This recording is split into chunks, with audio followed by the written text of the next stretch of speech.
In 2022, a group of internet misfits started a podcast covering the decline of entertainment. These men and one furry promptly went to a bar and drank some Pepsi. Today, they survive as pop culture commentators of fortune. If you have a woke jackass subverting your expectations, if no one else can help, and if you can find them, maybe you can hire the War on Pop Culture.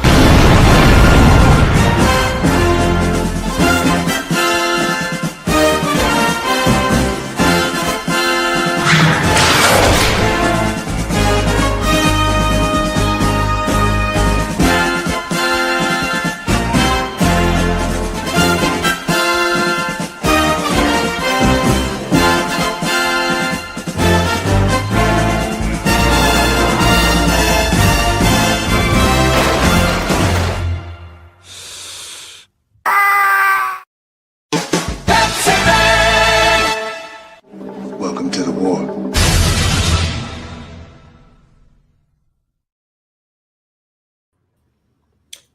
Hello there, ladies and gentlemen. Welcome back to the War on Pop Culture. This is episode 31. I am your host, Special Agent Spooky Clutter, joined as always by my fellow brothers in arms, Special Agent Danner Boehner. Greetings, exalted ones. And Special Agent Carter Sauce. Howdy. Well, I'd say that a lot has happened since the last time we went live on War on Pop Culture. Yeah, I think there was something else. I think you guys were in this room at one point. Oh, yeah. Yeah, we were live. So it wasn't too long ago when we were live last, right? 2 weeks ago.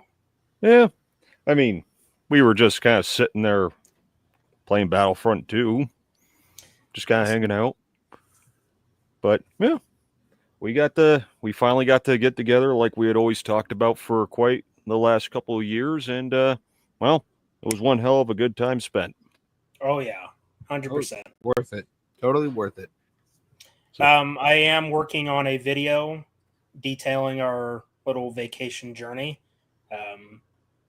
Had a few other things that I was working on, a few other irons in the fire. Working on a whole bunch of stuff right now, getting back into the swing of editing. I know I'm kind of like doing what we should be doing. Oh, okay. All right. I'll grab mine as well. My last can. Yeah, we have a whole bunch of stuff that we got cooking. We're all three of us now are working on the Dark Etherverse, which is the name of our story. I'm kind of going with that title now, the Dark Etherverse. I need to start making logos for that. Regardless, though, we got quite a bit to discuss here on War on Pop Culture. Let's start with the elephant in the room. Mm-hmm. Sydney Sweeney. Well, she's not the elephant. Well, yeah, that's very true.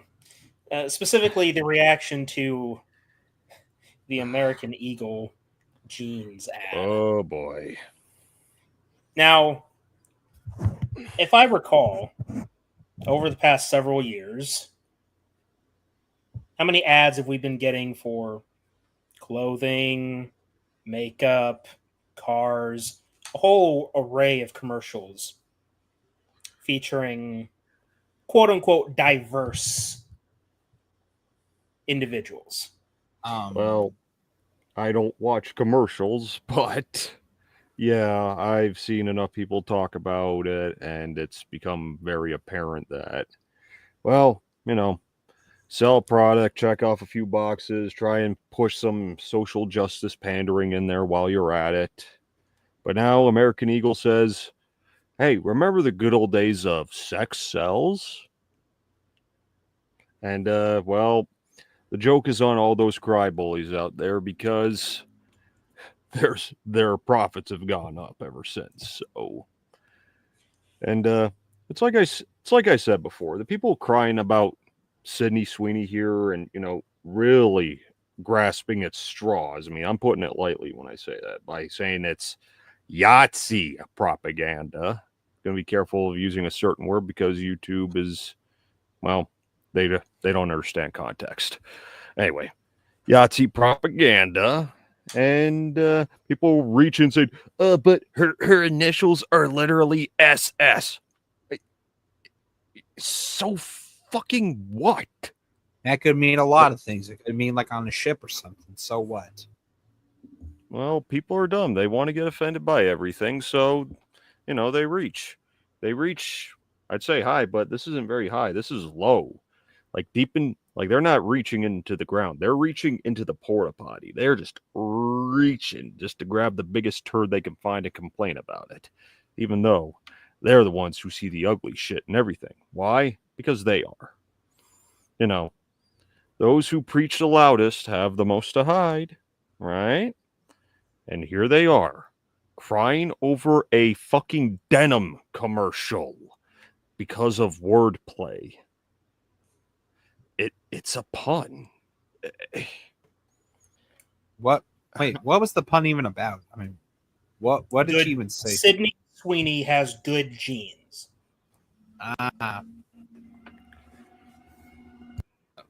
Fucking course. Sydney Sweeney has good genes. That's what the complaint is, and they have associated the good genes aspect with the antagonist of the 1940s conflict with the funny. You mean mustache. the goose? You mean the goose? The one testicle. The one testicle. Toothbrush, mustache, goose stepping son of a bitch, asshole. I kind of covered that with my description. It just said, Yeah. You already know what we're talking about, okay? Yeah. All right. Here's the point. All right.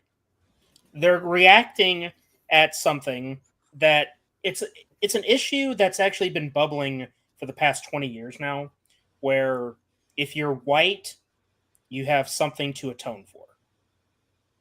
It's kind of like the religious talk now that I think about it. Because, in Christianity, they say that you're born into sin. Like the moment that you're born, you're like born into sin. That's how they say it. And I'm thinking to myself, how is it that you're born already guilty? Circling back to being white. This is my point. It's gaslighting 101. Yeah, because these people like to look at history when it's convenient for their narrative, right?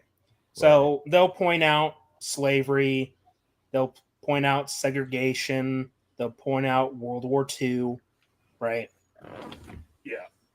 And say that because all of those situations centered around whiteness and white people, therefore white people need to atone for all those sins. Never mind that you may not have even been involved, which more often than not, you weren't involved in it because you weren't even alive. Right. Or your ancestors were involved and they may not have been. But you see, they could have been involved or they could not have been involved. And it doesn't really matter. What matters is you, the individual sitting here today, should not be held responsible for the actions of someone you've never even met from a time period with which you were never even alive. Right. And they can't disassociate these two things. They can't disassociate skin color and the actions of the past to the people of today. Well, and the thing is that I've seen videos of white people getting down their hands and knees, kissing the boots, the shoes of, for example, in this particular video I watched, black guys.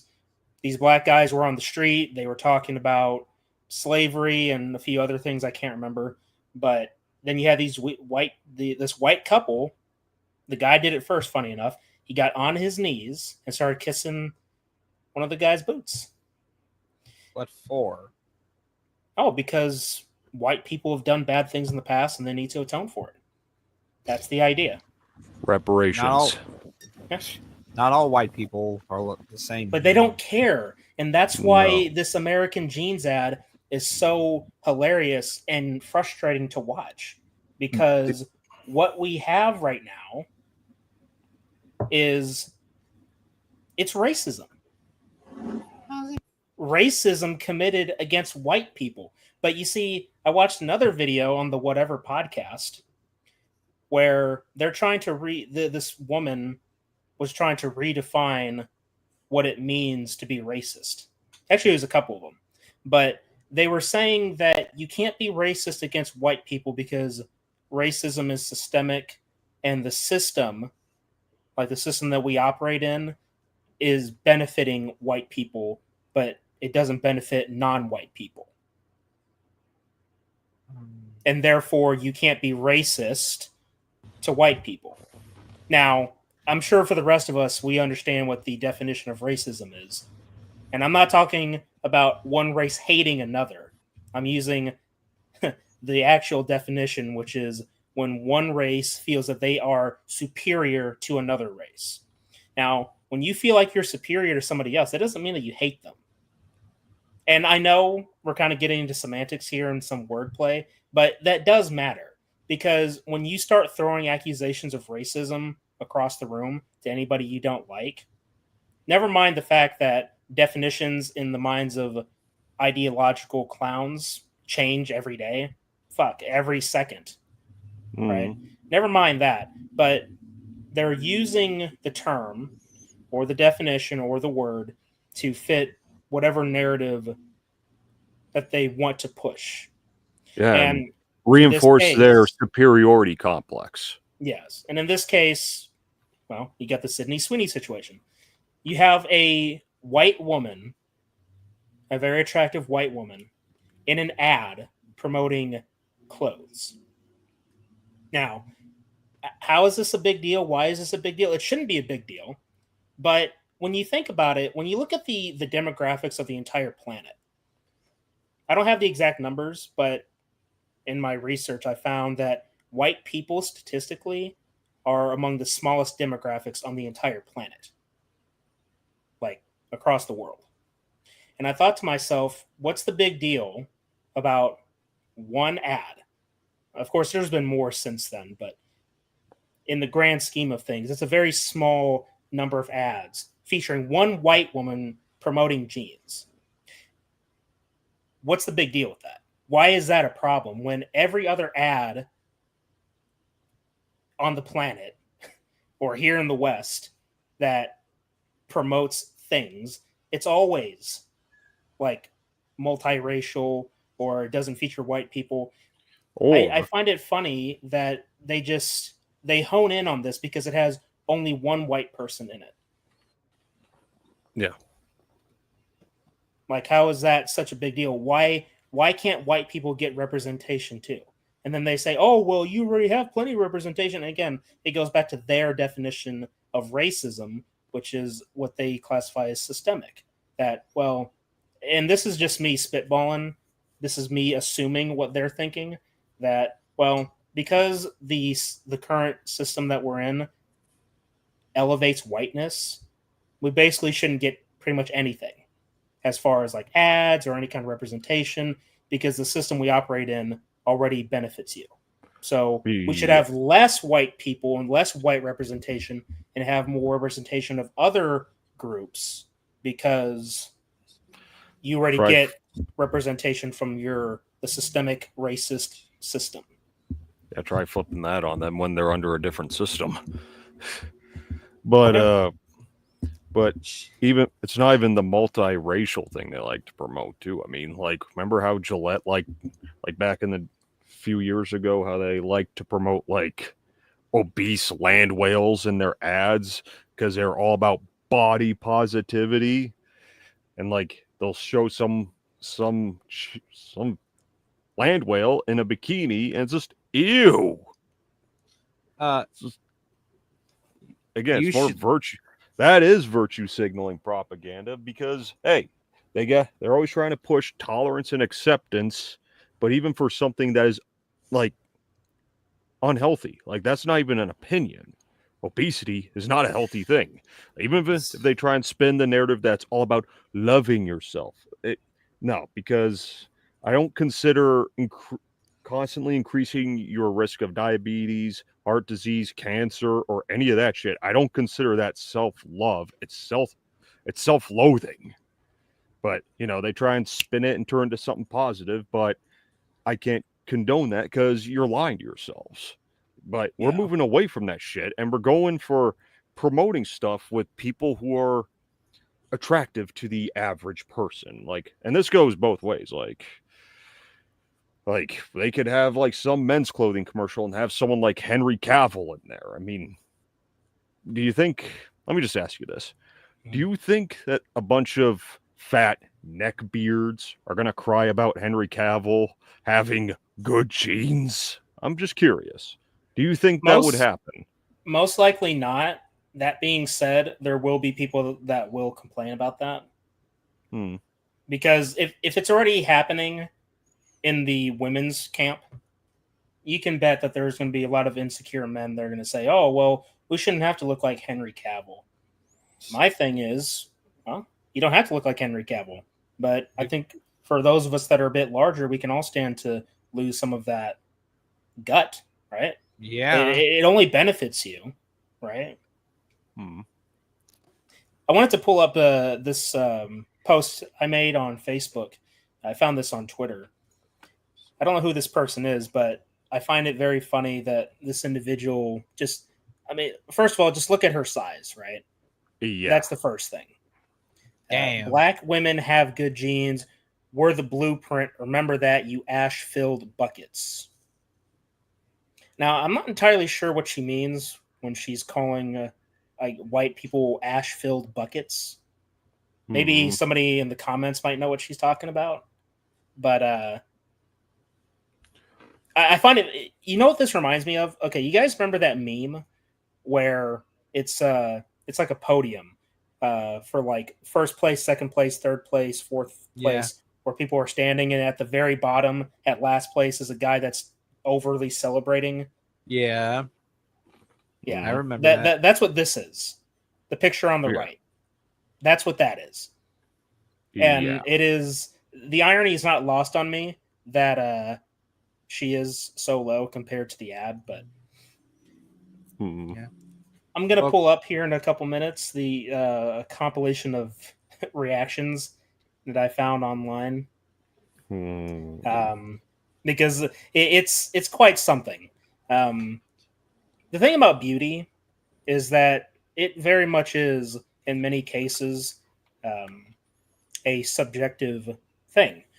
We may all look at a person and say, well, some of us will find that person attractive. Some of us might not. It's subjective. We all have our tastes. You like what you like. I like what I like. That being said, I think that a lot of people would agree that being overly fat, I'm not even talking healthy fat. I'm talking 400 pounds, the type of stuff you see on a TLC show. Right? Or you need a fucking obsession. crane. Yeah, or you mean 600 pound, my 600-pound life? You probably need exactly. you need a damn forklift to get you out of a car or something. No, that's not enough. We need a crane. Suffice to say, the reactions to this ad are hilarious because coming from these different camps is the idea. I mean, mainly, look, the main thing is that people are associating this with race. Because God forbid you have one ad out of how many ads that feature a white woman saying having good genes. The thing is that good genes doesn't have to be just skin tone, right? You can have good genes and have a physically attractive body or face. You have attractive black women, you have attractive Asian women, attractive Hispanic women. The list goes on and on. Indigenous. Just because you have good genes doesn't mean that it's exclusive to skin tone. But again, because it's a white woman, you immediately hone in on the race aspect. And this is sort of the problem in the West as far as discussions are concerned, because you have social media elites, Hollywood, and the mainstream media that are promoting this divisiveness. Okay. I'll talk about this now. I'm probably going to do a review on it still whenever I find the time, but I sat down a few weeks ago and I watched the movie Sinners. And overall, I'd say that it was a fairly enjoyable movie. The thing is, I couldn't help but notice some of the racial tones they were going for. And I'm sure that there's going to be people that will disagree with this take, but I'm going to point out something that was blatantly obvious about this film. It was heavily anti-white in the most subtle ways possible. And the only way you would notice it is if you were actually paying attention. So the story is basically about, it's a few different things, but one of the main focuses is on a young man that's basically trying to find music in himself. And it's like jazz music or blues music. I can't remember the exact one, but it had an interesting story where, this kid hooks up with these two brothers who are criminals, but they establish like a club. And this is set back in the oh god, what was it? It was in the early 1900s. I know that. The thing that started catching my eye, though, is that all of the villains, at least in the opening parts of the film, they were all white. Like every white person in this movie was portrayed as a scum of the earth of some sort. There wasn't one white person that had a speaking role or relevance to the plot that was actually good. So, Sinners, spoiler for anyone who hasn't watched, Sinners is a vampire movie. At least that's part of it.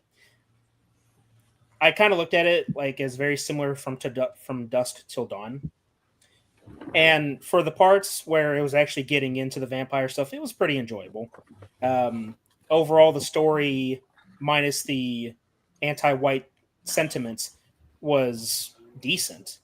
It's just the movie was ruined for me with the whiteness, because it was so much so that one of the characters in the movie, and I'm paraphrasing this, but she was saying that she didn't want to be white, that she didn't like the white in her. She was a mixed race lady, right? Mm-hmm. So, but she was like, she was shitting on her own whiteness. Okay. And I'm like, you know what? I didn't need that in this movie. You could have left that shit out, because her boyfriend, one of the main characters, he's a black guy.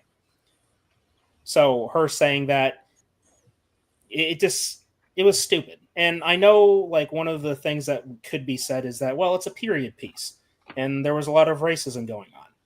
I get that. It's just, for one thing, this is a fictional movie. You have complete creative control on what you can do, because this isn't based on any historical events.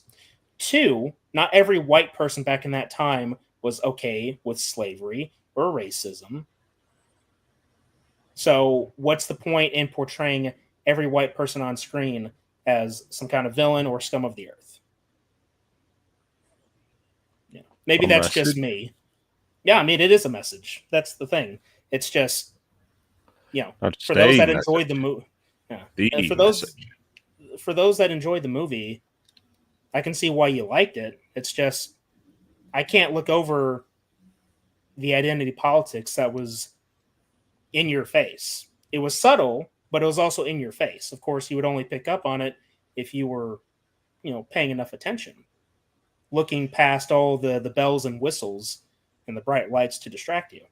But my point in saying all that is, and this is something that I've stated before in previous episodes, that the focus on anti-white sentiment is one of the reasons why the West is so divided. And it's being done on purpose. But it doesn't help that the ignorant masses aren't seeing it, because you get the right people to say the right things that get certain groups, sort of emboldened to start going and doing stupid shit. It's just creating more anti-sentiments on both sides of the issue. Mm-hmm. And this Cindy Sweeney thing is just, it's hilarious. It's straight up hilarious to see these reactions, because they're so unhinged and they're so foaming at the mouth. over an ad for jeans. How low can you go? Oh, I got one for you. Oh, really? I bet you from that ad, I bet you people are gonna claim that all store mannequins are fucking racist because like there's a whole bunch of white mannequins. Like, oh, there's not enough black mannequins. Racist. Well, That's they've what already started doing that. I mean, they make black mannequins too. They've been making plus size mannequins as well. Yep. Because representation for, statues. So, Melanie King, shout out to Melanie King for uploading this video. Just going to watch a few clips from this and see what you guys think. Don't forget to boycott American Eagle for their racist. Oh, get out of here. Talking about blue jeans and white people. Boycott American Eagle. Boycott the shit out of them. Boycott American Eagle. Do not buy them. And cancel this person. Miss Sweeney, cancel for her being racist. For doing Nazi propaganda. Cancel American Eagle.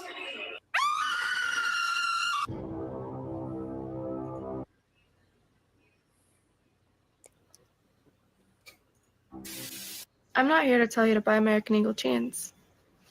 And I definitely won't say that they're the most comfortable jeans I've ever worn. Or that they make your butt look amazing. Why would I need to do that? But if you said that you want to buy the jeans, I'm not going to stop you. But just so we're clear, this is not me telling you to buy American Eagle jeans. Sydney Sweeney has very jeans. You see what I did there, right? Genes are passed down from parents to offspring, often determining traits like hair color, personality, and even eye color. My genes are blue. Sydney Sweeney has very jeans. Yep, that got me too. And I don't know why. Maybe because it's just so blatant.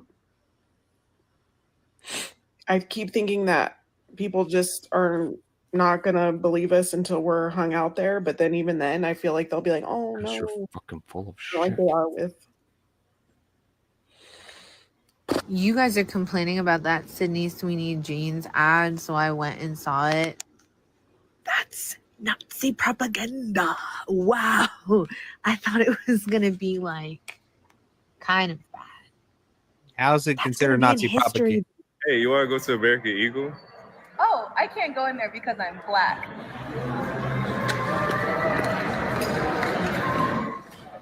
And I would never actually do this, like ever.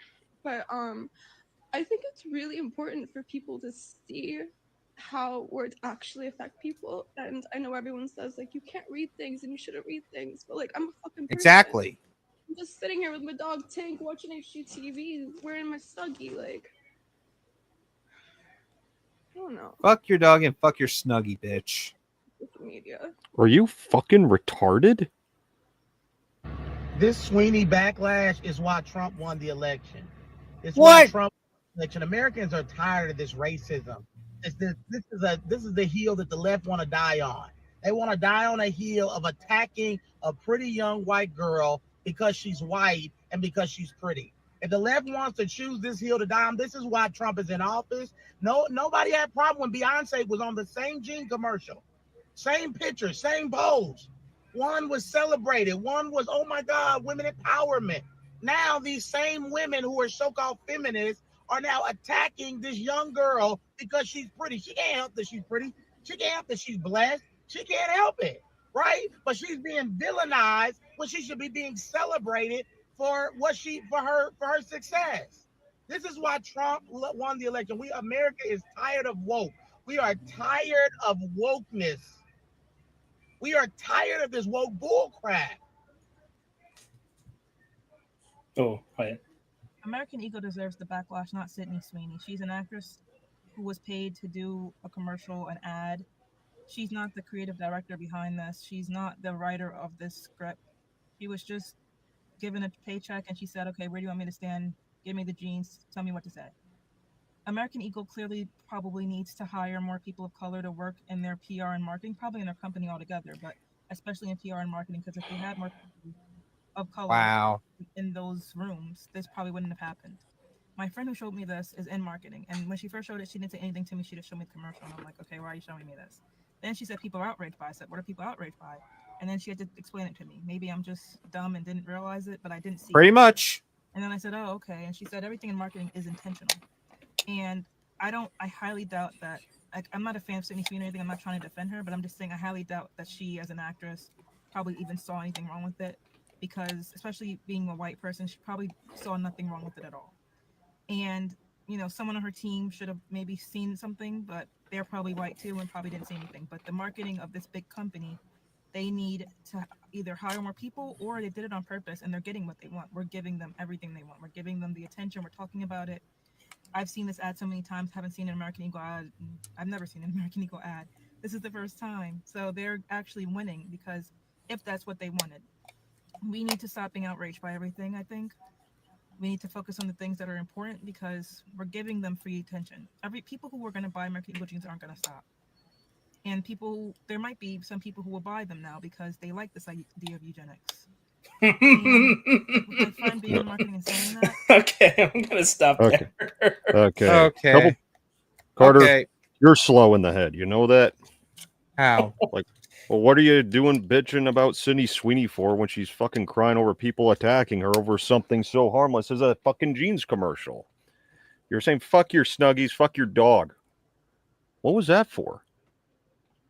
Yes, please do explain. I don't know, because she was just playing the fucking victim card or some shit. Because she is. People are calling her a racist over a fucking jean commercial. Why do you think we're talking about this? Well, she I is don't a victim. People are shitting on her, and she decided to make that post that we just watched. Wait, that was her. Wait, that was her about her dog in the Snuggie. That was her. Damn. Yes. Oh, I thought that was just some other dumb bitch. All right, so eugenics. This is a term that I have heard for a long time. Heard it from Alex Jones, a few other people. Just as a quick little overview, eugenics is the study of how to arrange reproduction within the human population to increase the occurrence of heritable characteristics regarded as desirable. Developed largely by Sir Francis Galton as a method of improving the human race, eugenics was increasingly discredited as unscientific and racially biased during the 20th century, especially after the adoption of its doctrines by the Yazidis in order to justify their treatment of youths, disabled people, and other minority groups. So that lady, and she's not the first one to have said it. I've heard other people that were reacting to this ad were also saying that this is a eugenics thing. The funny thing is, I would say there is a eugenics thing going on, but it's not from this. It's from people that you are never going to ever see or hear about. The people that run the planet. Call it a shadow government, call it whatever the hell you want. But, there has always been propaganda and subliminal messages in marketing. I mean, They Live was showing it all to you. Isn't the first to do it, wasn't the last. It's just a really good example of how they do it. One of the best ones. Yeah. And look, you could try and say that, oh, yeah, for sure, American Eagle was, doing their propaganda or whatever. You could try and argue that. I don't really give a shit. I just find it very funny that these people are reacting in such a way, and they start looking at these different elements from the, if you want to call it, the conspiracy community, because how many conspiracy theories have been out there for years about things like subliminal messaging and propaganda and entertainment and advertising, how there's a bigger conspiracy going on to oppress people, and it's not exclusive to one race, or it's not exclusive to men or women, it's everybody, right? How many times has this stuff been said? Let's look at the X-Files. The X-Files is full of subliminal messages about these different things. I just find it hilarious that these people that are complaining about this ad want to now pay attention to those things, but they're cherry picking. they're not looking at the overall context of the larger picture. They're looking at this one bit, and they say it's Yahtzee propaganda. The Yahtzees are gone. Okay, you have these neo Yahtzees. I think that it's all bullshit. Like, I don't think it's actually happening in the sense that these are actual Yahtzees. I think this is all just controlled opposition. It's all diversions to get your mind focused on, oh, Trump is a Yahtzee and he has Yahtzees in his cabinet and Yahtzee this and Yahtzee that. There are so many things going on in this world right now that have nothing to do with the Yahtzees, and that's not even mentioning the fact that World War II is over, people. Like, not every dude, white person is a Yahtzee or a descendant of a Yahtzee. Not I guess we're everything just you going to forget dislike. about the fact that American soldiers fought the Yahtzees and died, and they were white too. Not all of them, but a lot of them were white. So I guess it doesn't make any sense. Is my point. These people complaining about this stuff, and really, this is only going to get worse. I know this is going to be like a black pill thing. It's just we are in what I would say is a critical mass for our culture, both pop culture and otherwise. And the only way that this is all going to slow down or cool off is if there's a big explosion. Mm-hmm. Eventually, this stuff is just going to blow up. The chaos is going to ensue, and then the chaos will reside, kind of like a tidal wave, a tsunami. It does its damage and it sinks back into the ocean. I think that's what's going to happen. I don't know exactly when or how, but you can bet your bottom dollar that it's all going to be orchestrated. It's going to be artificially done. It isn't going to be a natural flow. This entire thing has all been planned out. There's so many intricate things and all these reactions. Very powerful individuals are looking at social media and looking at the sheep that inhabit it. And, you just, all you got to do is set up a nice little false flag operation where, let's say, for example, one racist white guy goes and shoots up a church in an African American community. You have calls about gun control, about racism, something like that. Just a little situation like that. And this stuff has already happened over the years, right? It's already happened. We've had shootings, and right after those shootings, it's more calls for gun control, for example. So the way I'm looking at this Sydney Sweeney situation is that we're probably going to have another incident with another ad. But you know what? Props to American Eagle for sticking to their guns. Props to Sydney Sweeney for sticking to her guns and not apologizing to the community, at least yet. Right? I don't think it'll happen at this point. Yeah, I mean, again, the profits have gone up, so I don't think that's going to happen anytime soon. And it's like that one fellow just said. Like, the people getting outraged about that shit is exactly why Trump got reelected. That is 100% true. You can't argue it for even a second. Because those who keep talking about the orange man bad shit, like saying that he's the reincarnation of Hitler or something, like, it's ridiculous. It's nonsense. Why are you saying that shit? Because you need to try and paint the picture that everything you dislike is patently evil. And the normies who are too smart for that shit are just like, okay, you know what? These people who keep pointing the finger while preaching tolerance and shit need to shut the fuck up and let the grown-ups talk. Yeah. Or just shut the fuck up and stay in your lane and know your place. That's essentially what I just said. Mm-hmm. I don't know, man. It's going to be funny to see what comes out of this. I mean, really, I think it's just going to be yet another example of the tolerant left, if you will, or identity politics situation, because there's going to be another situation. Somebody else is going to do something, and then they're going to shift their blame to the other. It always happens. The goalpost is always moved. A new issue crops up, and everybody forgets about the other thing. I just figured that we come on here having this as one of our main subjects because this is too funny not to point out.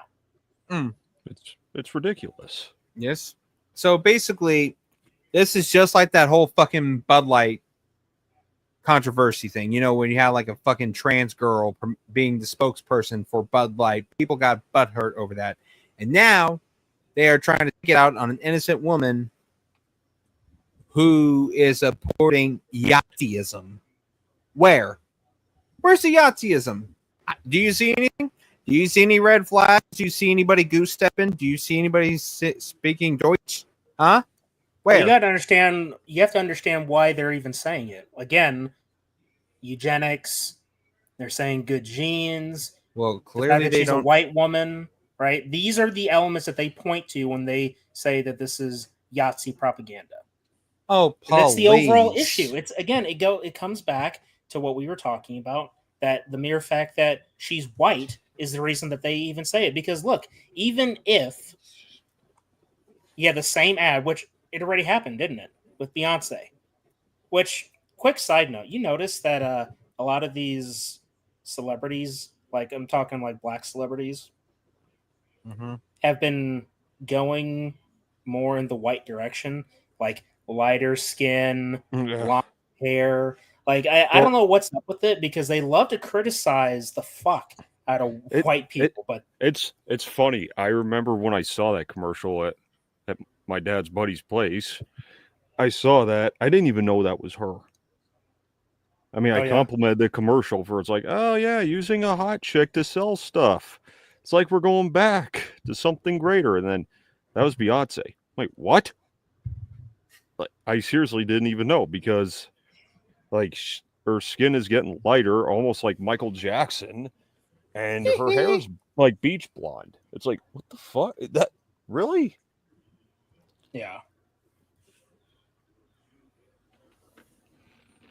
I don't know. It's fucking ridiculous. Yeah, when they say that she has good genes, it clearly you don't understand the fucking concept of genes. She's talking about the fucking denim, not her fucking genetics. Jesus, why are you taking everything so fucking literal? Jesus, you're so stupid. Like, Because how do you? Because there are people out there who are dumb enough to think that getting outraged means you're morally correct. That is what they're doing. It's not, they don't care about the greater good. It's about their own ego. Like, hey, look at me, everyone. I complained about something that I condemned as something patently evil. I'm a good person. Prop me up. That's what's going on because so much out there has become so performative in this whole social media landscape that we live in. Like, anytime someone takes the time to do something like this, oh my God, I saw something. Oh my God. Oh my God. Something. I'm so sad. If you took the time to pull this out for that, then there's nothing wrong with you. There's nothing wrong with you. You need to seek real help and stop posting everything out in cyberspace because then the sincerity is gone. There's clearly a desperate need to add fuel to your narcissism. And that's what these fuckers are doing. They want to cry about how this Sydney Sweeney fucking commercial fucking made them want to go see a therapist because it all harkens back to the weak men create hard times. But in this case, weak people in general create hard times. And that is what's going on here. Like, So we've had people who fought for this continent because, you know, I'll just say the whole continent, but mostly America. You get most of the credit for that. Who probably are still Vietnam veterans who have horrible flashbacks, PTSD, all that shit, mental health that is in serious need of work over a fucking war. What do we get now? Fucking neon colored obese land whales with too many piercings on their faces crying because someone who is objectively attractive to the average man, again, attractiveness is a subjective thing, but just on average, and that is successful. They are crying because they're a bunch of insecure losers. So they try and condemn it as evil with the hopes that people will take pity on them. We're not in that time anymore, and we never should have been. We're not taking pity on you because you're pathetic. That's all I'm going to say. Yeah. Basically, I'm sorry, but the fucking leftists are fucking hypocrites. So when Beyonce does a commercial like this, she says it's for a jeans commercial. Like, I have good jeans, it's okay. But when a white girl does it, oh no, it's fucking Yahtzeeism. Oh my god, you guys are a bunch of fucking hypocrites. You know that? Real fucking. And I'm pretty sure when you bleach your head, you probably bleach your fucking brain too, because I'm pretty sure you lost all your fucking brain cells up there because you can't even think properly. Yeah, I mean that's a pretty good sentiment, Carter. You are right. Mhm. Of course, this isn't the first product that has been boycotted, right? I mean, I remember. You remember the My Pillow guy? I forget his name, but I forgot. Mike. I just know his first Mike's name's Mike. Yeah, Mike something. They were Regardless. boycotting him because he was a Trump supporter. And the thing is, I don't care if you voted for Trump. I got my problems with Trump. I just find it funny that whenever you mention the guy's name or you see his face, a whole explosion of jokes and meltdowns occur. It's like you can't walk without thinking about this guy. He lives rent free in your head. Yeah, that's unhealthy. It is, having this obsession. And look, I get it to an extent because the guy is your president. And if he does something stupid, which he's done plenty of stupid things, it's kind of hard not to think about him. It's just, I think that these individuals think about Trump and some of his ideals. They think about it on a much deeper level to the point where they can't sleep properly. I'm not sure if it'd be a deeper level because they're not that smart. I'm just saying. Yeah, but it's deep enough because you can't tell me that it isn't deep enough when they live and breathe shitting on Donald Trump. Okay? Mm-hmm. That is a level of deep obsession that only comes from somebody who has no other point in existing. No. They get their daily uplink commands from the internet, from cyberspace, all the frequencies in the air.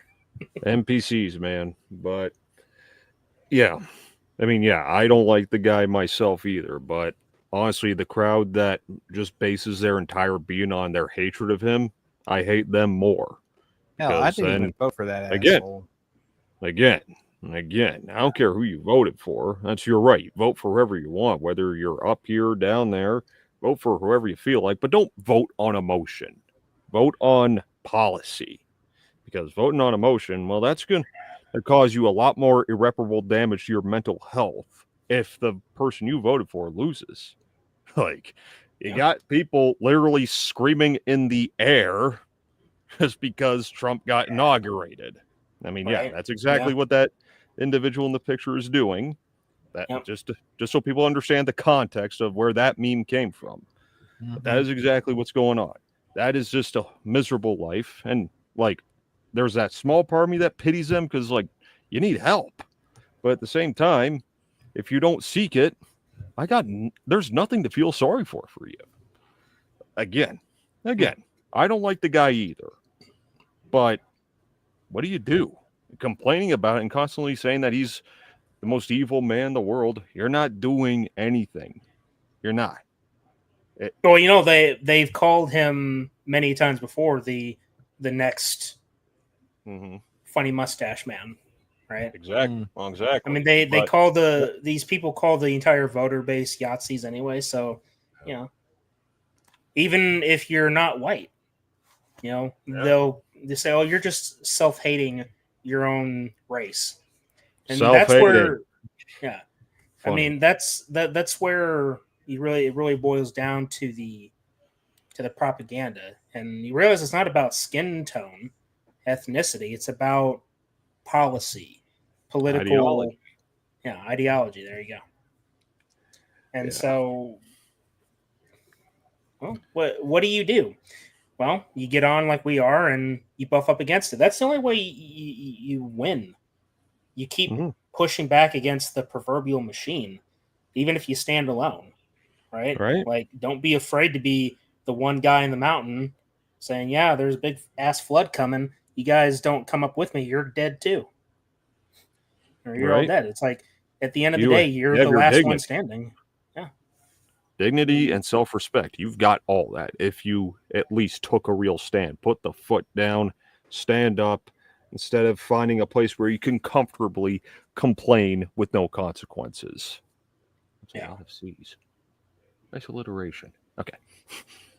But even with these same people, I mean, I'm not sure if I could call them the same people, but they might as well be, because something else came to my attention the other night. And okay, just recently a movie. I think it's a body horror. I don't know. I haven't seen the movie myself. I'm just hearing about it, called Together, which stars Dave Franco and Alison Brie. Now, Alison Brie has come under fire from some idiots that might as well sit with the people crying over Sydney Sweeney, because she made a comment about the Scream movies, saying that the legacy characters, i.e. Sydney, Gale, and Dewey, they should never die. I mean, well, it's a third too late for that, but but she also said that at least 2 of the core 4 need to die.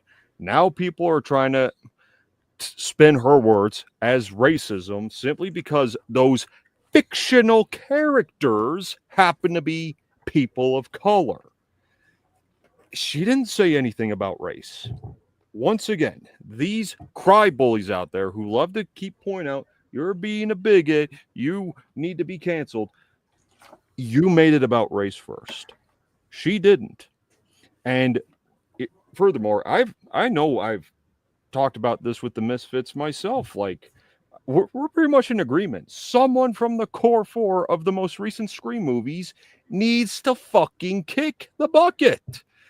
Like, there's too many survivors, especially after the 6th one, which, I'll be honest, the more I think about Scream 6, the more I dislike it. And having too many survivors happens to be one of the biggest problems I have. Like, these characters are getting stabbed repeatedly, yet, oh, they're fine. No stakes. Yeah. So, yeah, one of them has to die. And no, this isn't a race thing. It's a character thing. It's a story thing. Stakes to the story. I mean, yes, these characters, most of them, I don't like Mindy. I'll say that straight up. I'm not a fan of hers. But the others, I like them. But when Chad got ambushed, spoilers, and repeatedly stabbed, like, well, I was like, oh, man. But I was hoping he would stay dead, even though it's like, well, I'm going to miss him, because I actually liked him a lot more in part 6. But if he dies, well, I could appreciate the stakes are real this time. Nope. So yeah, I had to bring that up because seriously, they're calling Alison Brie a racist simply because of something regarding fictional characters. Again, those who see race and everything, you want to point at a racist, take a look in the mirror next time you start crying wolf. Yeah. Well, in that same vein of identity politics and people being outraged at celebrities, why don't we talk about Gina Carano? It's a big thing that that happened. Something that I'm not entirely I don't know how to say it, put at peace with, or something I'm not entirely satisfied with. But basically, it's come out that the lawsuit between her and Disney has been settled. A settlement has been reached, which is good for her because her career had been flushed down the crapper. A social media pariah, people constantly, belittling her, insulting her. So on the one hand, it's absolutely good that she has got this lawsuit settled. She can move forward with her life. That's good. I'm just going to read off her Twitter post that she made on August the 7th. She says, I've come to an agreement with Disney/Lucasfilm, which I believe is the best outcome for all parties involved. I hope this brings some healing to the Force. I want to extend my deepest, most heartfelt gratitude to Elon Musk, a man I've never met, who did this good Samaritan deed for me in funding my lawsuit. Thank you, Mr. Musk and X, for backing my case and asking for nothing in return.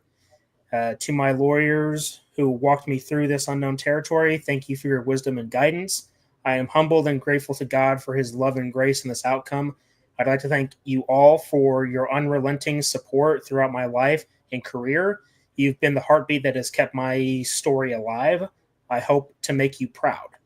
I am excited to flip the page and move on to the next chapter. My desires remain in the arts, which is where I hope you will join me. Yes, I'm smiling from my heart to yours, Gina. So, yeah, no, it's a good thing that this lawsuit is over for her. Hopefully, she got some just rights. Get some good payback, so to speak. Now let's talk about something that the sort of bigger picture. Clearly, they were going to reach something that would have made Disney look very, very bad. Mm. Like to the point where they decided to pay her money. And part of me is kind of disappointed that the lawsuit ends here. Maybe something else will come up, but with everything that we know about Disney, things that she has said, things other people have said about the company and their sort of malpractices, and it's really, this is Hollywood in general. I mean, look, this goes back to something like the Epstein case, right? You have all these celebrities and powerful people involved with some shady business. Diddy. I'm just curious, where this would have gone. Like, because it was, there were some shady things going on with Discovery, which, if you guys don't know, Disney did buy out Discovery. And I think that the last thing that it either did come out or it didn't come out, I can't remember, but Gina Carano was on with Bear Grylls on one of these survival shows. They were doing like some skiing together. But I don't know, man. I think that Disney kind of got away to an extent with certain things. Things I wish would have come to light. And hey, you know what? Maybe Gina winning her lawsuit is like a signal for other people that might have a story to tell. That, hey, now, maybe it might be good to come forward. See, because I'm sure that there were quite a few people that wanted to say something about Gina's firing. In fact, I would say that one of those people was Carl Weathers, but he didn't outright, turn 180 degrees and say, piss off Disney. He did make for in some regard. Right. He did make a post. It's just me looking at all this from an outside perspective, understanding the greater corruption that's going on in society. I wish that more people would just stand up and say, yeah, I might lose my job over this. At the same time, these people need to be, held accountable. Yeah. Yeah. This post from Variety. I think Kathleen Kennedy owes her an apology too. Well, see, that's my thing. I don't trust Disney for anything. I don't trust Lucasfilm. No. I don't trust any of those people. They're really the only thing at this point that would even sort of give a shred of hope for that twisted corporation is if they came out publicly and said, I'm sorry. Sorry to Gina Carano. Sorry to all the fans that we have insulted and belittled. Make a public apology. Humble yourself in public. Then that's when real healing can begin. But as it stands right now, let me pull this up real quick. So this article is from Variety. Gina Carano, Disney settle legal dispute over Mandalorian firing. We look forward to identifying opportunities to work together in the future. Now, see, for me, if I were in Gina's shoes, I would say, thanks for the money. See you later. I would not go back to work for that company, especially with all okay, so she went on the Daily Wire. She got interviewed by Ben Shapiro. She got interviewed by a few other people from different companies, basically telling her story. And a lot of what she was saying, I mean, it sounds like a very hostile work environment. So my question would be, why in the hell would you even sort of consider going back to them after firing you for what you posted, or in this case, reposted? That's the part that kind of rubs me the wrong way. It's like, no, don't go back to work for them. You won your lawsuit. That's good. Maybe you can get some of your career back. The thing is, the damage has already been done. You stood up for what you stood up for. You made the post that you made. And sadly, the opinions that you hold are not very well shared in Hollywood. In fact, they are the opposite. I can only imagine how it is that people that don't go along with the BS, how they can thrive if they speak out. See, if they speak out, they're going to end up like Gina. Word is, there's a very small group of people in Hollywood that aren't complete lunatics. The thing is, you're not going to hear them speak up about it very much because then they'll be blacklisted. I forget the actor's name. He played in the most recent live action Resident Evil movie as Birkin, but or maybe it was a different actor. I think it was him. I'll have to look it up. But he said that he was blacklisted from Hollywood because he wouldn't kiss a woman for a film. Like they were doing a film and he wouldn't kiss another woman because he was married. And he said that Hollywood blacklisted him for that. And, you know, for something so small, like it's not even political, but the practices going on in Hollywood, it's, I don't know. It's the reason why I look at this and say, you know, why in the world would you go back and work for them or work in Hollywood? And again, this is why we need more alternatives, because Hollywood is the Bismarck. It's a sinking battleship. Yep. It's a cancer is what it is. It's a deeply rooted cancer. And people that get sucked up into it, some people walk out relatively scot-free. And it's good. It's just, on the one hand, it's great that Gina got her victory. On the other hand, how much of the corruption is still going to remain hidden.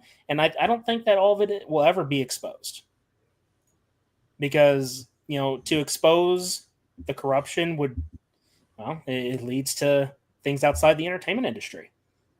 Again, like this is one of the biggest reasons why I do not trust Trump, because you can't sit there and tell me that the Epstein situation is a nothing burger. With how many connections of different... Can't hype up your campaign on that shit and not deliver. I mean, that's nothing new.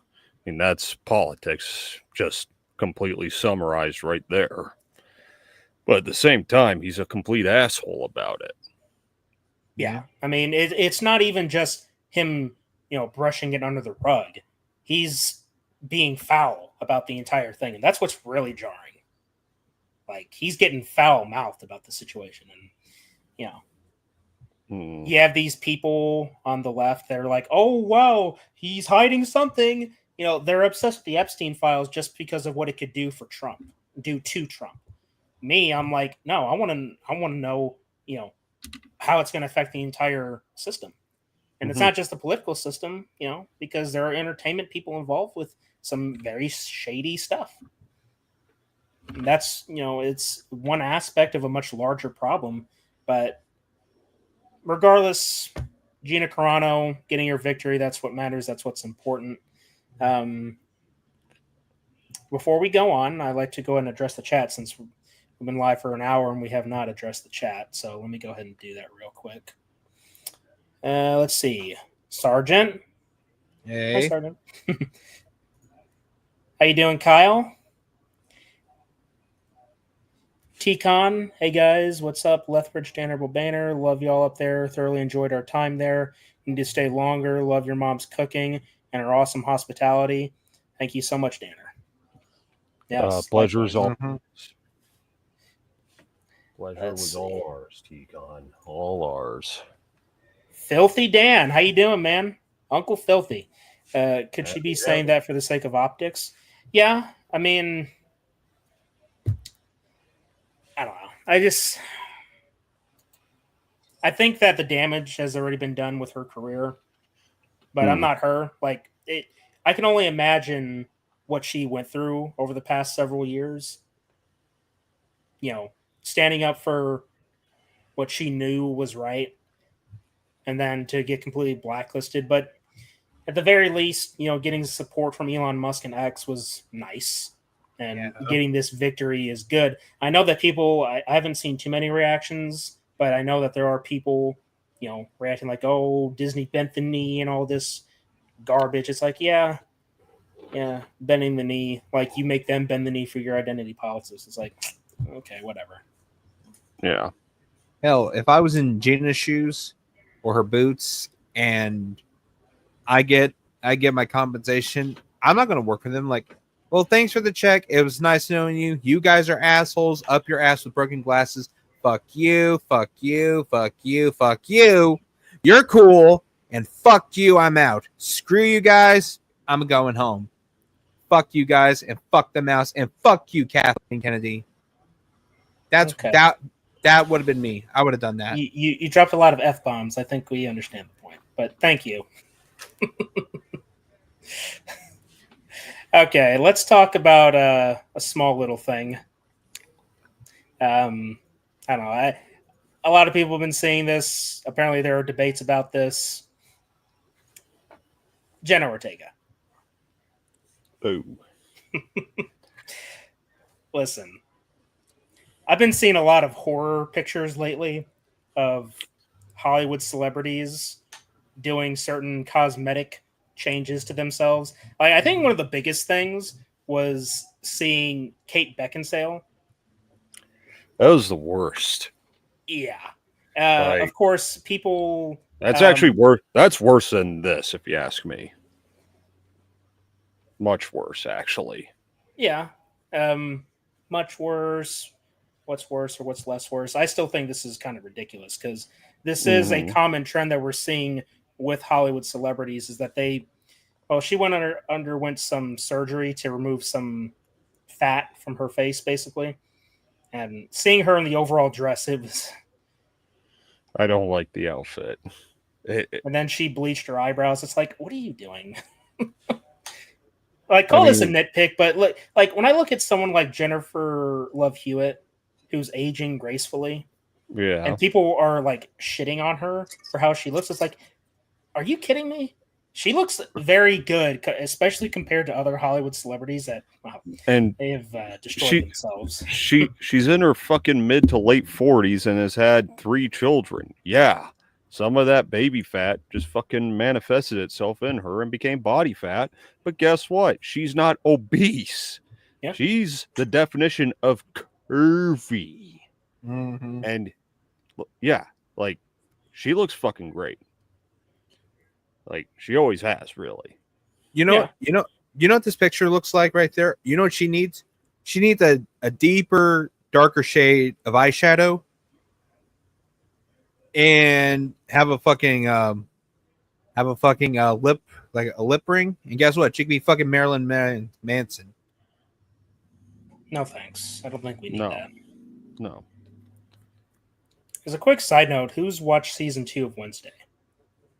I never watched season 1, so fair enough. For those in the chat, have you guys watched Wednesday season 2? I have. Well, season 2 part 1 because they split it up. Because that's a new thing that they're doing now. They're splitting up seasons. Like, they're doing the same thing with Stranger Things, where it's like, oh, this is part 1 of season whatever, and this part 2 comes later. It's like, okay. They're trying to hype up the shows and get more buzz about it. I don't know. What are you going to do? Doesn't really matter. Yeah, but the only reason they're doing that for Stranger Things, though, is because it's the last season, though. I don't understand why they're doing it for this, though. Yeah. Or why do it at all? Right. I don't know about you guys, but this just kind of creeps me out. I saw this. I'm like, what happened to her face, man? I mean, look, she's not ugly. Like, her getting this procedure has not uglified her. It's just she looks. Well, It's a downgrade. Yeah. No, it looks like she looks either anorexic or she is recovering from leukemia, which no disrespect to anybody who has leukemia, but damn. I think anorexic is fairly spot on. I mean, I've heard some people say that she's trying to adapt Christina Ricci's look, which I'd say don't. Just be Jenna Ortega. Yeah, be you. It's kind of funny though if she is trying to adopt that look. It's like she's already doing it with Wednesday, right? Yeah, is that not enough? But that's just it. Christina Ricci's version of Wednesday is one of the most popular ones in ever. She's my definitive version of the character. But for Jenna Ortega, it's like just make it your own. You're already doing well there, so be you, make it your own. That's all. Again, this is no disrespect to her at all. Don't misconstrue anything we're saying here. It's just it's an odd decision to do to yourself, to say the least. And again, it's something that's almost like a common occurrence in Hollywood where, this obsession with plastic surgery and trying to, I don't know, preserve your youth, I guess. But I mean, it's just get a tattoo like everyone else. Get a tattoo, get a piercing or something. Just no. If you're no, because if they have piercing, it's probably going to go right here. Well, be thankful if you're a guy you don't get a Jacob's ladder piercing. You don't want to know what that is. All right, I'll do it. All right, everyone, just prepare yourselves.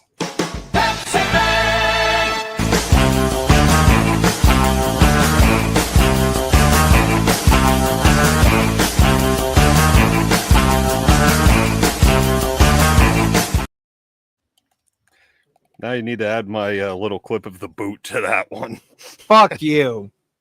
Fuck you. Caleb, you're muted. You're muted.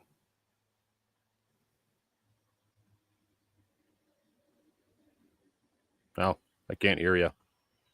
At all. Or is it my send? What? How about now? Yeah, I can hear you. Okay, I don't know what just happened. That was weird. Anyone that was confused by that clip, whenever Carter goes off the rails, we bring him back in with that. Yep. You had to bring up the worst piercing you could think of. That's what happens. If he thinks of the worst thing imaginable, well, we punish him. I honestly have no interest in Wednesday. I love a lot of the Addams Family stuff, but when a show chooses to focus on to a single character of an IP, it just screams desperation to me. Star Wars. Ortega has taken method acting to the most extreme level. I agree, 100%. Freaky as hell. Okay, let's talk about one of the most beloved slashers in cinema. Again. Oh. Now, Danner, if you'd like to lead us on this discussion, by all means, please do. Just give me 1 hot second. What the fuck is that? Well, you've already seen this before, Carter. This is the Jason universe design for Jason. As far as Friday the 13th news is concerned, they have been doing filming for the Crystal Lake series, which I don't know about you guys, but for me, it's kind of like a weird choice as the first installment to bring back the franchise. I'm never going to get over this mask design. It looks like shit. Fucking hard is it to fucking do this? There's hockey masks, and then there's Jason's mask.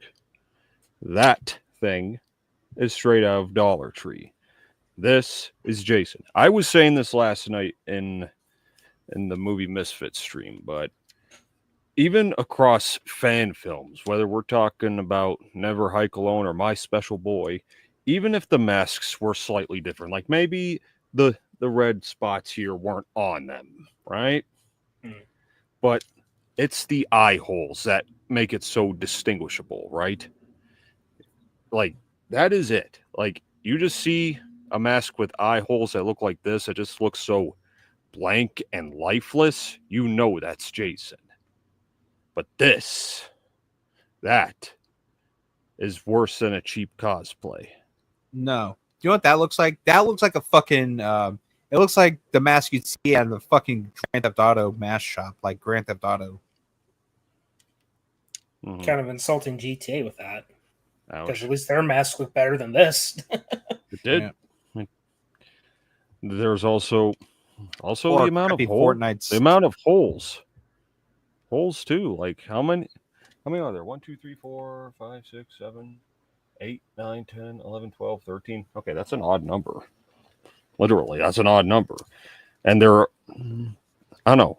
Again, this is just, it's an iconic mask. Okay. Like, this would be like if you wanted to give us a new Freddy, but he wore a cap instead of a fedora. God. Don't give them ideas. They might just do it. Oh, jeez. Or But give the Indiana point Jones a remains. beret instead of a fedora. No. Just no. Anyway. It's The just not mask going is to work. definitely shit. What were they thinking? Well, they weren't thinking. That's what they weren't thinking. I don't know what kind of crack Horror Inc. is smoking, but No. it's clearly warping their perception of what works for Jason. It's like, I understand the idea of trying to revamp a brand, especially if you're trying to bring it back from mediocrity, if you want to put it that way. It's just, there are certain things that you don't need to change, because if it ain't broke, don't fix it. Right? Yeah. Yeah. Or if it's fixed, don't break it. What? Nothing. I'm just like, if it's fixed, then don't need to break it. Don't break it if it's fixed. But never mind. Too much expression. The eyes show anger. The shape of the eye holes makes all the difference. Yeah? I think they're too close together, too. Yeah, they're too Yeah, close look together. like- Also, like you know what? cross-eyed. Also, all you need to do, yeah, Looks more Casey Jones, less Jason Voorhees. Well, let me just say, Uncle Filthy, that's almost insulting to Casey Jones. Just saying. Yep. I mean, well, you're not entirely wrong. It's just, even Casey Jones' mask is awesome. yeah, nice Like seeing that. it.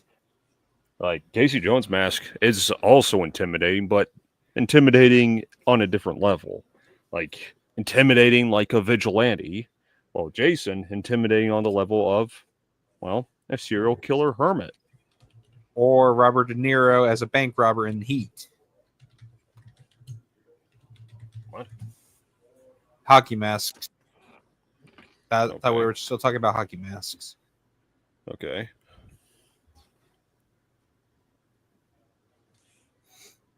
All right. We're going to go ahead and talk about superheroes. Oh, God. Looking specifically at the two installments in DC and Marvel with let's see. That's another t-shirt, boys. If it's not fixed, don't break it. Love you, Carter. We'll remember that, Filthy. I meant to say, if it's fixed, then don't break it. If it's not fixed, don't break it. I said, if it's fixed, don't break it. Or if it's fine, don't break it. If it's not fixed, don't break it. God damn it. You know what? It's going to pop up. You know what? Just start the fucking thing up since I've gone off the fucking rails. You're good. No, We're all no. laughing about this. This doesn't count No. for that. We only do it if you weird us out. Mm-hmm. Yeah. We'll just All do right. that. Let's talk some superheroes. Now, I think I can say that most of us here in the stream, and for all you lovely viewers at home, thank you for hanging out with us, by the way. I'd say that all of us here are superhero fans. in some form or another. And this is something, a sort of debate that's been going on since, I want to say, the end of Avengers Endgame. The Endgame, right? Mm-hmm. This talk about superhero fatigue. And we're mentioning this because, as far as financially speaking is concerned, Fantastic Four isn't looking too hot. It had a sharp drop off in box office numbers on its second weekend, I believe. And discussions are kind of swirling up about the state of superhero films in general. One of the things is that, is the age of the billion-dollar superhero film over? I'd say very much so. Yeah. Because after Avengers Endgame, and this kind of goes for DC too, even though really their trouble started post Man of Steel. But ever since Avengers Endgame, Marvel has gone down the deep end. They have all these shows that have done lots of damage to the storyline that they've been crafting since 2008. Lackluster characters, divisive identity politics, adding to the state of the overall genre. I mean, never mind Fantastic Four. What about Ironheart? People trying to hype that stuff up to be to be something that really, I made a post about it on Facebook that the poster looks like a poster for a supervillain TV show, not a superhero. And the show itself, a hero. Yeah, but there wasn't no heroing this time around. It was just like straight up villainy. Yeah. So much so that Ironheart basically made a deal with the devil. That's how it ended. It's so you're trying to look good while doing evil, to quote Elon Musk. Right. Yeah. Suffice to say, the superhero genre, it's not doing too well right now. I'll say that there's always going to be an audience for it because superhero characters have survived all these years, right? I mean, some characters are getting pretty close to their 100-year anniversary. So I mean, we've hit low points in the superhero genre before, of the late 90s with Batman and Robin and Steel. They bounced back, but that was just due to them being really fucking terrible. But now we're getting just a plethora of too much. Like, you're overfeeding us, right? Yeah. I mean, it was easier for the MCU where it's just a couple movies each year, and all that connective tissue kept you invested in the overarching story that was all going to culminate with. And then after Endgame, well, now we're getting TV spinoff here, TV spinoff there. Hey, here's another movie for some obscure characters you're probably not going to remember after you watch it. And then more of this, and then the shit you already just mentioned. It's like, I mean, I know they're aware of this, but really, they're not really doing anything to fix it.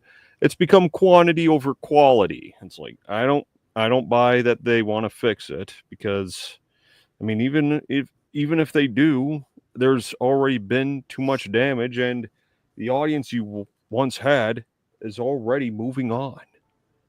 Like, again, I mainly saw Fantastic Four for the sake of getting a little more out there for the channel. I want to do more of those out of the theater videos. And you know what? I was genuinely curious just to give it a fair shot. And the movie was okay. It wasn't fantastic. It was fantastish. Mm-hmm. Okay? I mean, I admittedly enjoyed it a little more than Superman, which I'm actually surprised by. But even with this movie, there's one distinct problem it has, possibly two. One, it does, on one hand, this is something you're either going to love or hate. I can just kind of accept it, but I understand that people don't like that it's not an origin movie. But at the same time, I'm kind of tired of origin movies. But if you're going to gloss over that much character development and just expect people to roll with it, like the way it's set up in this movie, it's almost like a sequel to a movie that never existed. So it was kind of jarring narratively. But there was also the fact that this takes place in a different time period within the MCU. So it almost feels like I don't know where they're going to go, but doesn't feel like there's much consequences here in, well, the overall grand scheme of things when it comes to the MCU, despite the enjoyment factor that I did get out of this movie. It's just sort of like a movie I went and saw. It was a decent enough popcorn flick, but I don't care to watch it again. Yeah. And apparently no one else does either, because this movie has had like a 68% drop on its second weekend at the box office or something. It was in the 60s, I believe. Yeah. And yeah. And it's sad, really. It could be kind of sad, but what's pathetic though is how people are still coping over this. Like, to all those people out there who are sad to see these movies not doing as well as they used to, again, there comes a point where it's just over. You're finished. It can't last forever. And with, like, I was watching Mr. Grizzy's video today. This guy, I don't know his name. I don't care what his name is either. So shout out to someone I don't care about saying that the pandemic somehow has something to do with these diminishing box office returns for these superhero movies. Now, I understand that some people maybe didn't go to theaters as much post bullshit era. That may be true to an extent. However, it's not, because you look at some of the most successful movies of the last few years post bullshit, and we have had some movies that have made well over $1 billion, like Top Gun Maverick, Avatar 2, Deadpool and Wolverine. Yeah. But those movies had something going on. They not only did they have name recognition, I mean, Top Gun Maverick was probably the biggest surprise of all of them, because who would have thought a legacy sequel for Top Gun would be that fucking good? Right. Yeah. Avatar, I'm actually surprised turned a profit, because I don't care about Avatar. But Deadpool and Wolverine, that was almost a guaranteed success. I mean, Yeah. again, you already have a beloved iteration of the character of Deadpool and Ryan Reynolds there, but of course they're bringing back Hugh Jackman and they're going to bring them together. Like, that's something the fans wanted ever since they did Deadpool Justice. And of course, this idea that we're going to see other X-Men and other Marvel characters pop up here, like, people are just like, I want to see it in the visual format of film and not just comic books. You got to see it. And of course, Deadpool is just a funny character, right? You're going to go see something that's going to keep you entertained, but that was one thing. And yeah, there was also Spider-Man No Way Home, which was kind of at the tail end of everything. But even that movie, when things were starting to let up a bit, it still made a shit ton of money at the box office. So this post-pandemic affecting the box office is a lie. Like, I'm sorry, it's not entirely true. I wouldn't say it's completely false, because more people stream than ever. I mean, I don't care for the whole, I'll just wait for it to come to streaming. No. The movie going experience, despite its flaws, I want to keep it alive, despite everything. Yeah. Despite the idiots you got to deal with there, the overpriced tickets. I mean, that is a problem, yes. And movie theaters themselves, we talked about this in another episode, how they're trying to draw in a new crowd with bowling alleys and allowing people to go on their phones during the movie. That's not going to work. Reinforce the rules of not using your fucking cell phones. I mean, there are many factors that could be driving people away from the theater, but I do firmly believe superhero movie fatigue is really starting to become a reality here. Yeah.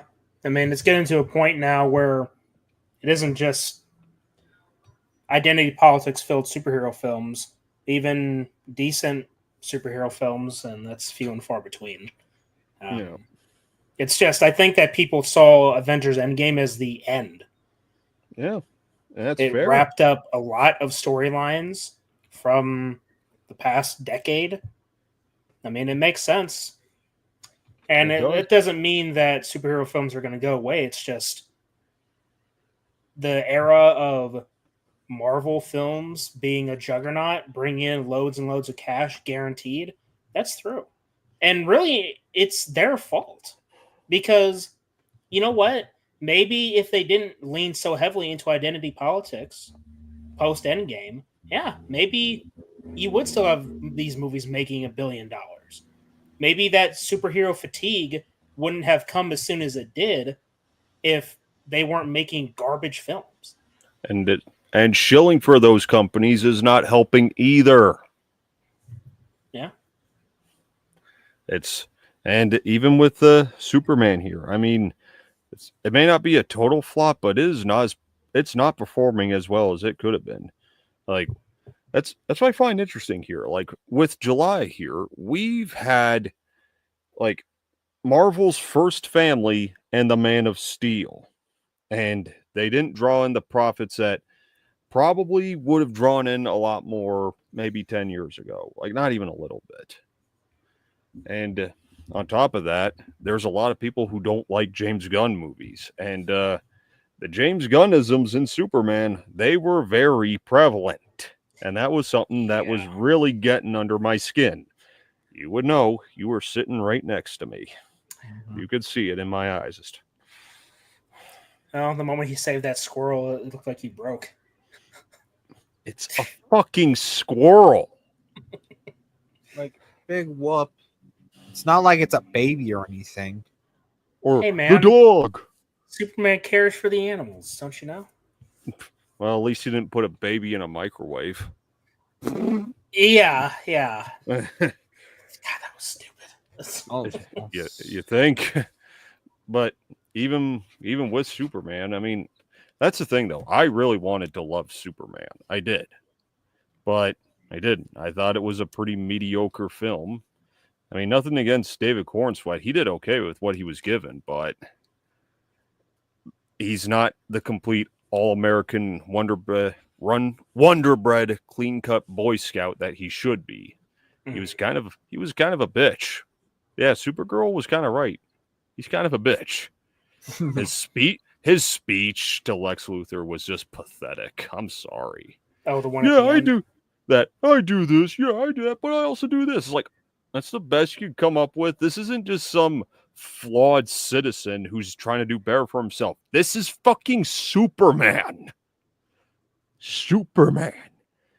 Another thing I didn't care about with him was the Peter Quill personality that he occasionally had. Yeah. I think the movie overall was just worse because of the reason that they sent him to Earth and how they changed that. That part fundamentally destroys everything he stands for.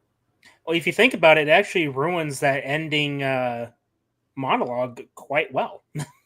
Yeah. See, because it would be different if, they sent him to Earth to be that beacon of hope. Yeah. To help the people of Earth strive towards something greater. Now it's a beacon of authority? What? And then by the end, okay, I'm going to always listen to that message from my parents to calm me down. Oh, look, a message from my foreign parents, so I could just forget all that other stuff. Okay, so the moral is if your parents suck, just lie to yourself. I really don't get what the moral here is. Like, when people say that Marvel's in trouble because of Superman, no, it isn't. Marvel was already in trouble because of itself. Yeah. And Superman isn't helping either, Marvel or DC. Honestly, the way these two are, or like the way these two movies are, it's like watching a fight. It's like watching a pay-per-view fight, though, like heavyweights boxing, and then next thing you know, they both, like, it's the first round and they knock each other out, and it's a fucking draw. Like, this is what I think of it. Like, we paid good money for a fight, though, and that's it. Like, that's it. Like, do something. It does leave a lot to be desired, doesn't it? Yeah. Like, we're so hyped up for these movies, or like, say, this fight, though, and like, this is your performance, like this, like, that's it. Like, oh, look, I was looking forward to Superman more than Fantastic Four. Honestly, because I wanted Superman to succeed. I wanted it to be good, and it just came out as mediocre. Super mediocre. And see, that's like one of the worst places a movie could be, is to be just mediocre. Because if it's good or if it's bad, you can have a definitive position and say, okay, this is why it failed, right? But with mediocre films, it's like, it's hard to balance it out because, yeah, there's some good in it, and then there's some bad. And it's overall not good or bad. It's just kind of like middle of the road, undecided. Mm-hmm. Yeah. All right. Let's get into the final topic of the night.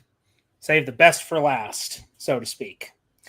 So, if you recall, a few weeks ago, we sat down and we did a review or a afterthoughts discussion on First impressions. Yeah, first impressions. There you go.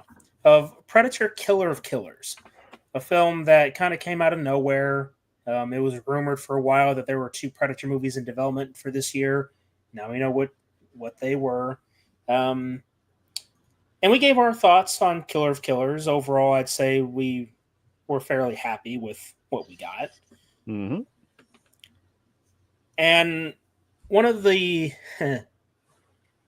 things I pointed out towards the end of that review or video is if they're going to bring back Dutch or Harrigan, it could make things bad for the overall franchise on a level similar to The Predator and the reason why the Predators hunt.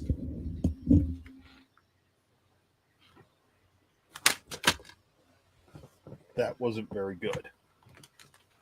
Yeah, like I mean, you bitch. Okay. Well, the worst has come, at least for me. And gone. Yeah, because, well, let me just pull it up. I'm sure you guys, we already know, but here it is. So, during San Diego Comic-Con this year, Predator had its own panel at the Comic-Con, and Dan Trachtenberg announced that there was an alternate ending that would be made or that would be put into Killer of Killers for Hulu.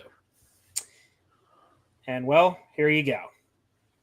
They have brought back Dutch and Harrigan, which, by the way, isn't inherently the problem. The problem is this is the Dutch and Harrigan of what looks like their immediate post encounters with their respective predators. Now, this brings out a huge problem for the lore and the franchise because what happens is, and this is especially true with Harrigan, it's the most obvious slap in the face. Let's go back to 1997, Predator 2. Harrigan wins the fight against the Predator in the Predator ship. Predators show up, basically honor him. They take away their fallen brother, and the elder Predator, also known as Greyback, gives Harrigan that oh-so-famous flintlock pistol that gives me heavily induced cringe because of the individual on the far left of this picture. It is what it is, but that in and of itself was crazy. But now, with Harrigan being as young as he is in this photo, it implies that after the Predators departed, letting him go, giving him his trophy as a way of respect for defeating one of their own, they just came back. Or maybe it was just the Predator species in general that said, yeah, this guy defeated one of us, so let's take him.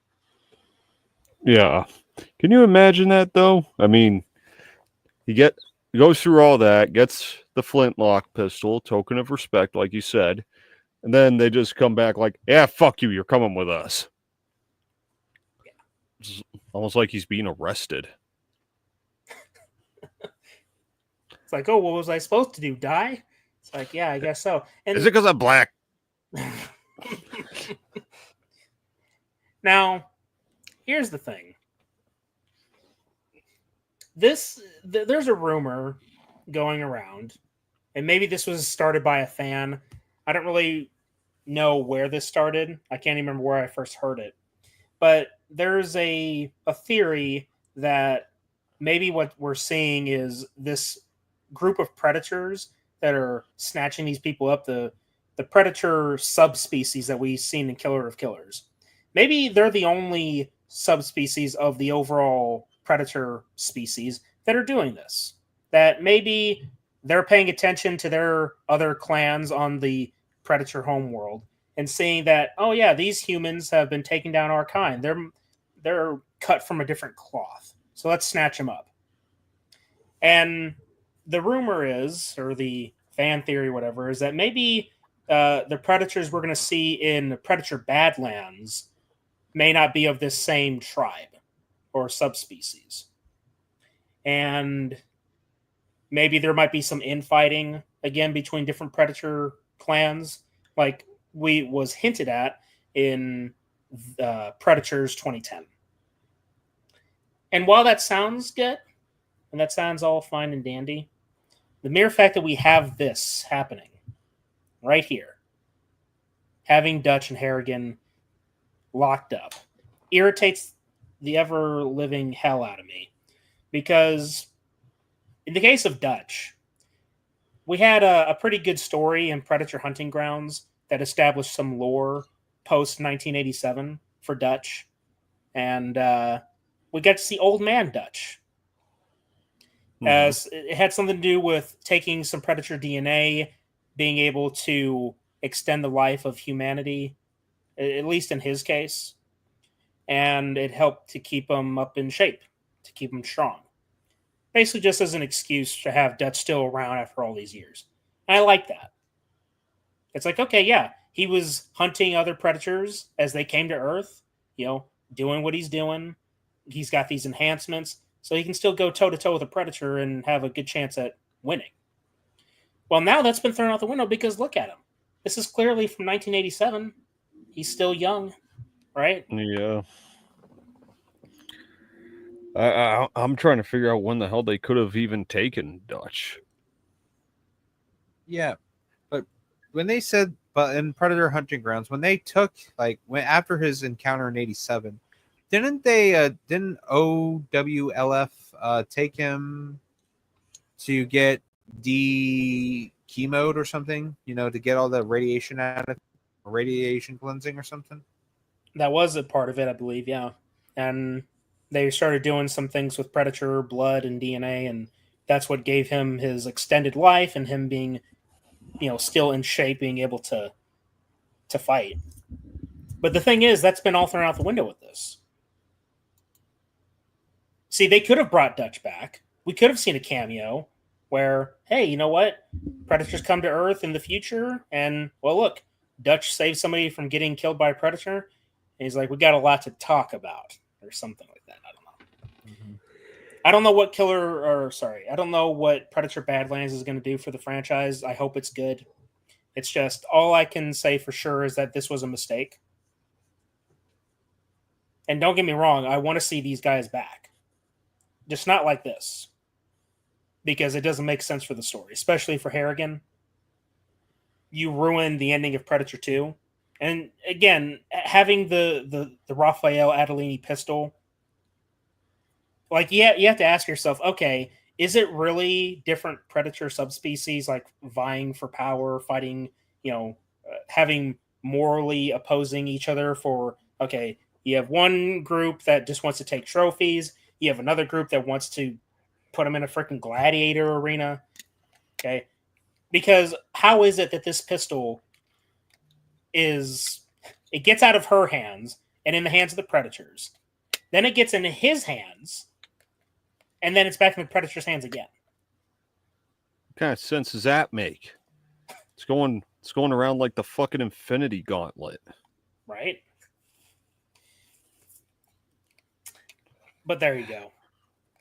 Yeah. A very uncertain future for the Predator franchise. Again, I hope that Badlands is good. I hope we get more Predator content that's good. Because that again, we've mentioned this before in regards for discussing these franchises. We don't want these movies and shows to fail. Why would we want something we love to crash and burn? No, we want it to be good. But if that's all we want, we just want it to be good. And if it succeeds, that's a good thing. But unfortunately, with the landscape of, well, just the state of everything in entertainment, it's hard to get optimistic because of how tainted it's all become with identity politics, all that bullshit, putting, identity before characters and story. It's tarnished the brand quite a bit, and that's not for a specific company or studio. It's Hollywood in general. Yeah. So yeah, like we're not just we're not the consume products type. Like, really find how you feel about it. And if, it gets promoted to you, you'll see how you feel. Are you excited or you're not? Mm-hmm. And personally, yes, whenever I see something coming, I want to be excited. But there's a limit to that too, because nowadays, with all the legacy sequels we've been getting, it's like I just don't fucking care anymore. I'm sick of them. That is the current Hollywood fad with filmmaking that just needs to go the fuck away now. Like, even when people were saying that, I Know What You Did Last Summer is the best legacy sequel ever. No, it's not.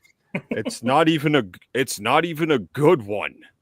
For me, the best legacy sequel, and this isn't horror, it doesn't have to be, is Top Gun Maverick. Yeah. Like, it's not even close. But I guess Hollywood took one good look at that. I mean, I know there were already some before that, but still, it's always about going back to the past and How go you doing, back Chad? Hey, keep watching Resurrection. Yeah, I know you enjoyed Gilmore too, but I didn't, because all it was key jingling nostalgia bullshit. And some really questionable plot lines, and most importantly, as a comedy, it just wasn't that funny. It had a couple moments where I chuckled, but I didn't laugh. I need to fucking laugh with a comedy. Not just, oh, that was kind of funny. That's not even close to being enough. I'm hearing The Naked Gun was really good, so fingers crossed. Resurrection was ahead of its time. I'll die on that hill. Look, Listen. you got me with one thing. You got me with one thing. I can watch that as a so bad it's good movie. And I actually think Halloween 6 is worse. I think Halloween 5 is worse. Resurrection is still bad. But I'm glad you love it. I really am. I'm glad Chad loves that movie. Well, I think me and Chad are going to have a very interesting discussion once we get him on for Resurrection. See, because we might actually find some common ground on certain things. Because, I mean, look, all you got to do is watch my my review from the Hollow Scream review series, and you can see some of the positives I pointed out with it. But, yeah. Oh, it's shit, but it's tasty shit. Does it happen to taste like a pickle too? But speaking of a legacy sequel, this came out like 2 years ago. Yeah, I don't know if it's just nostalgia key jangling bait or what though, but Beverly Hills Cop Axel Foley, third one, which is basically a Netflix original movie. Yeah, I found that one kind of forgettable. Like, it was okay. Some things I probably would have changed myself, but it wasn't so much bad as it was just average. I mean, it was nice seeing some of the cameos for sure. Like, seeing Judge Reinhold come back and Taggart, that was all good. I was glad to see them. Seeing all three of them together again was pretty good. But I mean, it wasn't. I don't know. I like the first two films. I don't know about the rest of these guys, but the first two Beverly Hills Cops films I liked. Same. Third one, Oh, I mean, to see Busta act like that in a Halloween film, legendary. Listen, that is the part of the movie that made me laugh my ass off. He breaks down the door and he says, "Trick or treat, mother effer." I'm like, yeah, that is legendary.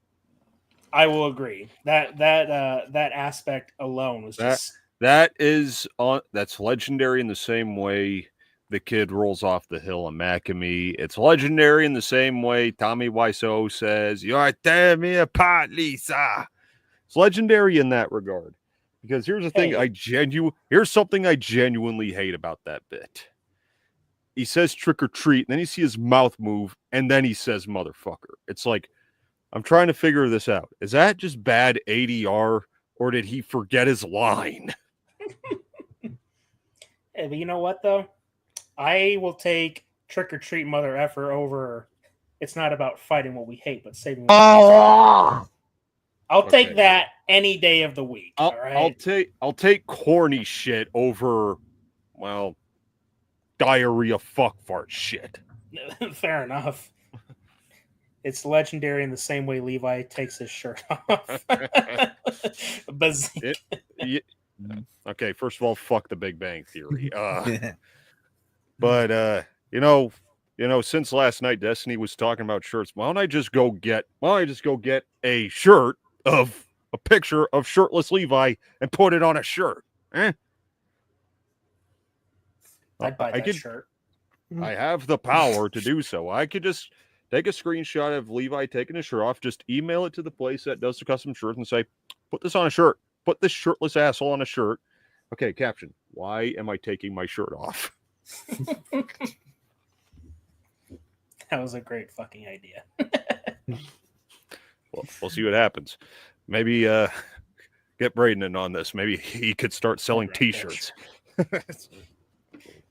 I know. That's something we need to do. Filthy's already given us another quote to put on a shirt. Oh, God damn it. If it's not fixed, don't break it. Well, I'd say we have reached the end of our road here, ladies and gentlemen. Yeah. It's been quite the show. Special shout out to everyone who joined us in the chat. Thank you. And Chad, It was great to see you again, my friend. I hope you have a good birthday tomorrow. Yes. We look forward to having you on the channel for Halloween Resurrection. That's going to be fun.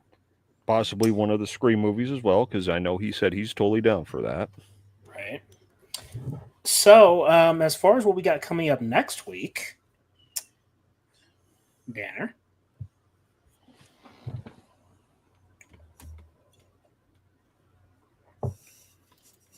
Oh, he's got to go. He has to go get the thing that we're going to be doing. I don't want to spoil it, but the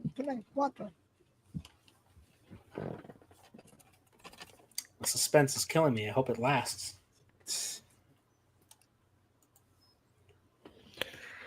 Ladies and gentlemen, it has been a year since we have smelled something really nasty in the air. Next week, we're reopening the dumpster.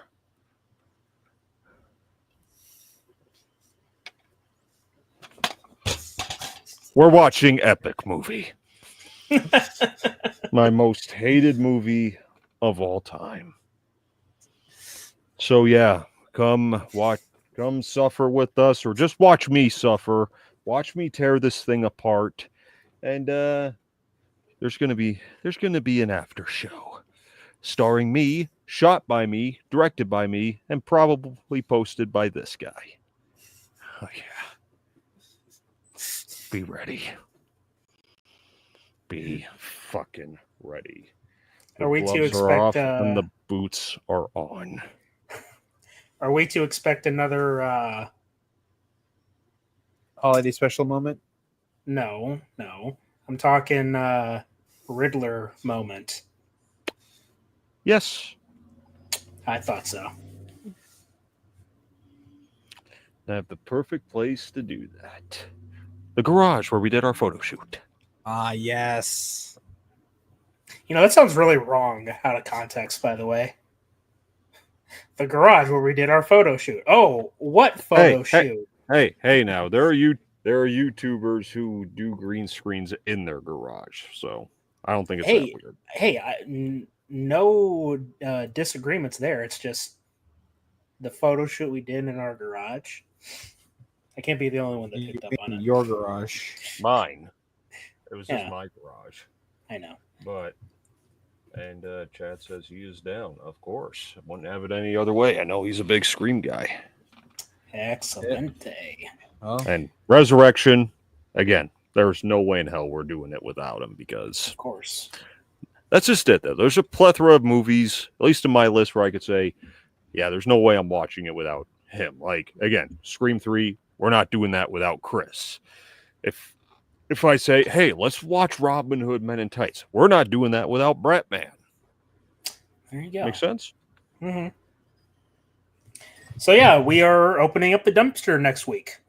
Very excited for that. That all, let's see, what else? Other than we have a whole bunch of stuff cooking for the Dark Etherverse. Feels weird saying that. Yeah. But yeah, the Dark Etherverse. The Dove. The Dove. Dark Etherverse. Yeah. Yeah. You know what the funny thing is? Those are my initials. Oh, shit. Really? My middle name is Alan. Oh, shit. That is a coincidence. Kind of scary. But yeah, no, it's not a coincidence. Oh. Again, it's like poetry, so they rhyme. You're funny. So yes, we will be. We are cranking up the engine, so to speak.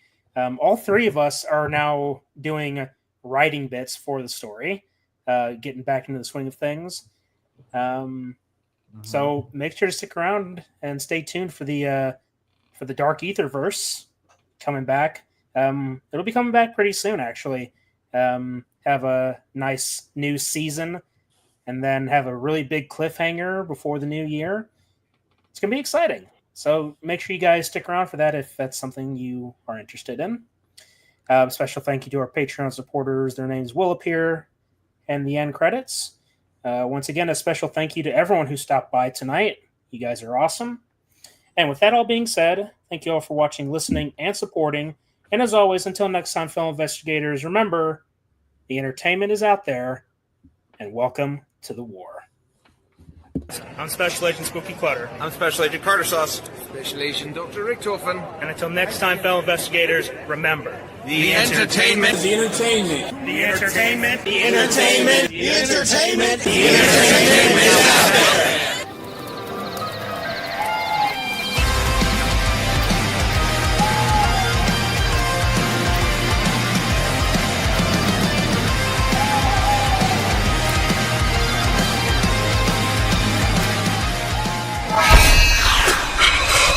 Ready to believe you.